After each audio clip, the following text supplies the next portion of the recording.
Group verb বা phrasal verb study করতে হলে তার মধ্যে একটা ইম্পর্টেন্ট রুট ওয়ার্ড বা ভার্ব, সেটা হলো বিয়ার।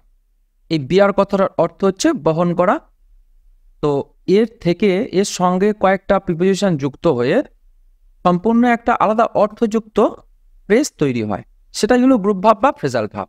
ফ্রেজ বলতে বাক্যাংশ। যেমন বিয়ার কথাটার অর্থ বহন করা, কিন্তু যখন আমরা বলবো যে বিয়ার উইথ, সেটার অর্থ দাঁড়ায় টলারেট বা সহ্য করা। বিয়ার অ্যাওয়ে বা অফ অর্থাৎ উইন। বিয়ার আউট বলতে কনফার্ম, বিয়ার ডাউন বলতে সাপ্রেস, বিয়ার অন বলতে refer to, bear down on বলতে move quickly towards, bear up বলতে সাস্টেন বা বজায় রাখা, বিয়ার আপ টু বলতে কাম নিয়ার টু বা কাছাকাছি আসা, আর বিয়ার আপ অন বলতে হ্যাভ রিলেভেন্স টু বা প্রাসঙ্গিকতা রাখা। তো দেখো এইগুলো সম্বন্ধে আমরা একটু ডিটেলস স্টাডি করব এবং বেঙ্গলি মিনিং সহ।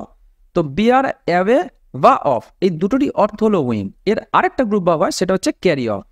ক্যারি অফ মানেও জয়লাভ করা বা উইন। যেমন দেখো, he bore away or of the first prize, অর্থাৎ সে প্রথম পুরস্কার জয়লাভ করেছিল।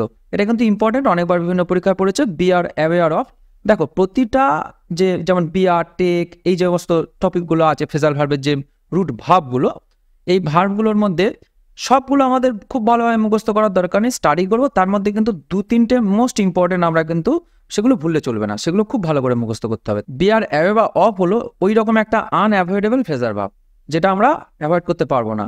আরেকটা দেখো, বিয়ার উইথ, এটাও ইম্পর্টেন্ট। বিয়ার উইথ বলতে টলারেট বা সহ্য করা, কোনো কিছু সঙ্গে রাখা, বহন করা।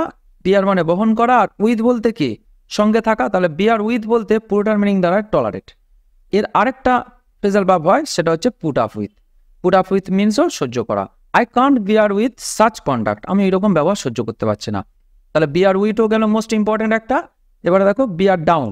বিয়ার ডাউন মিনস সাপ্রেস বা দমন করা বা প্রতিহত করা।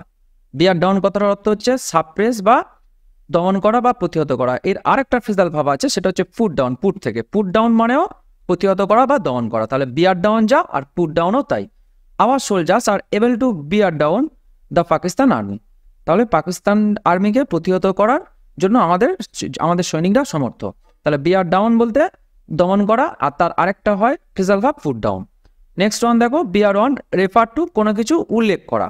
He did not bear on some of the main aspects of the topic in speech, যে সে তার যে কথা বলতে গিয়ে সে মেন কিছু অ্যাসপেক্ট সে উল্লেখ করেনি। উল্লেখ করা মানে রেফার টু, ঠিক আছে। বিয়ার অন মিনস রেফার টু বা উল্লেখ করা।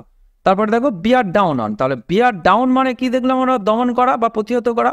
বিয়ার অন বলতে উল্লেখ করা, কিন্তু বিয়ার ডাউন আর অন যখন একসঙ্গে থাকবে, বিয়ার ডাউন অন বলতে মুভ কুইকলি টুয়ার্ডস, অর্থাৎ কোনো দিকে দ্রুত অগ্রসর হওয়া।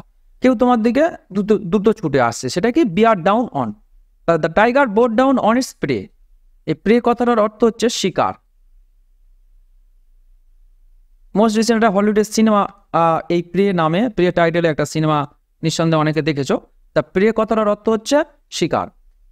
তাহলে বিয়ার ডাউন অন বলতে মুভ কুইকলি টুয়ার্ডস, অর্থাৎ কোনো দিকে দ্রুত অগ্রসর হওয়া। The tiger bore down on its prey, সাধারণত আমরা জানি কি ন্যাশনাল জিওগ্রাফিক চ্যানেলে আমরা দেখেছি যে বাঘ বা সিংহ শিকারের দিকে দ্রুত অগ্রসর হয়, ঠিক আছে।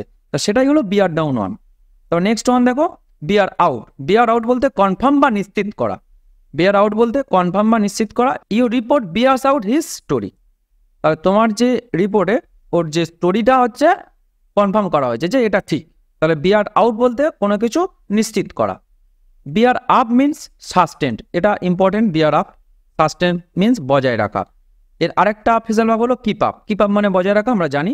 Pride bore him up in adversity. Adversity বলতে প্রতিকূলতা বা খুব খারাপ পরিস্থিতি, ঠিক আছে। তার যে অহংকার তাকে সমস্যার মধ্যে ফেলেছে, এরকম একটা বোঝাচ্ছে। Pride bore him up in adversity. Adversity বলতে প্রতিকূলতা। তো নেক্সট ওয়ান দেখো, bear up to. Bear up to means নিকটে আসা। আপ টু কথাটার মাধ্যমে আমরা বুঝতে পারছি যে বিয়ার আপ টু বলতে এরকম একটা মিনিং আসা উচিত যে বিয়ার আপ টু মানে নিকটে আসা। The beggar bore up to me and stretched his hand, অর্থাৎ সেই ভিক্ষুকটি আমার কাছাকাছি এসেছিল, নিকটে এসেছিল এবং সে হাত পেতেছিল, ঠিক আছে। তাহলে bear up to means come near to বা নিকটে আসা। আর লাস্ট ওয়ান বিয়ার আপন, এটাও ইম্পর্টেন্ট। বিয়ার আপন বলতে হ্যাভ রিলেভেন্স টু, বা কোনো কিছু প্রাসঙ্গিক হওয়া। হিজ স্টেটমেন্ট ডাজ নট বিয়ার আপন দিস ম্যাটার, যে তার যে বক্তব্যটা এই প্রসঙ্গে বা এই ব্যাপারটা সম্বন্ধে প্রাসঙ্গিক নয়। তাহলে বিয়ার আপন বলতে হ্যাভ রিলেভেন্স টু, প্রাসঙ্গিক। তাহলে যে কটা কিন্তু স্টার মেরে বললাম, ওটা কিন্তু মোস্ট ইম্পর্টেন্ট, মাস্ট মুখস্থ করবে। আরেকবার আমি মেনশন করে দিচ্ছি, যেমন দেখো বিয়ার অ্যাওয়ে বা অফ মানে win, important beer with, tolerate important সহ্য করা, এটা মানে সহ্য করা। আচ্ছা, এটা হচ্ছে জয়লাভ করা, উইন জয়লাভ করা।